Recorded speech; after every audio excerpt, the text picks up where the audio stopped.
મારા ફાધરને 27 જૂનની રાત્રે 1 વાગે એમ ગભરામણ જેવું થવા લાગ્યું અને પસીનો વળી ગયો હતો એમના બોડી ઉપર.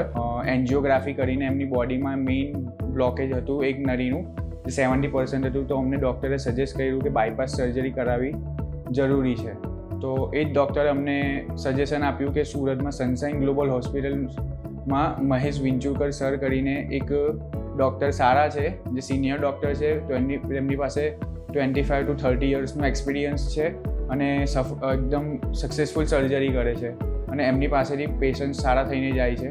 તો મારા ફાધરને અમે પણ એ બાયપાસ સર્જરી માટે અહીંયા 2 જુલાઈએ લાવ્યા હતા અને એમનું સક્સેસફુલ રીતે મહેશ સર દ્વારા એમનું ઓપરેશન અને સર્જરી કરવામાં આવી. મારા ફાધરને અત્યારે ત્યાર પછી 3 દિવસ આઈસીયુમાં રાખ્યા. આઈસીયુમાં મારા ફાધરની ટ્રીટમેન્ટ એકદમ ઘરના જને સંબંધી કે નહીં પણ ઘરના સગા હોય એમ રીતે સિસ્ટર્સ, ડૉક્ટર્સ બધાએ રીતે સ્વભાવ રાખ્યો એમને. મારા ફાધરની બધી ટ્રીટમેન્ટ કરી, મેડિસિન્સ, ઇન્જેક્શન, એવરીથિંગ બધી રીતે જાણે ઘરનો કોઈ મેમ્બર હોય એમ રીતે એમને બધી સેવા કરી છે. ત્યારબાદ અમને નોર્મલ રૂમમાં શિફ્ટ કરી અને અહીંયાના સિસ્ટર્સ, અહીંયાનું જે મેનેજમેન્ટ સ્ટાફ છે, સિક્યુરિટી સ્ટાફ છે, એકદમ સારામાં સારો છે.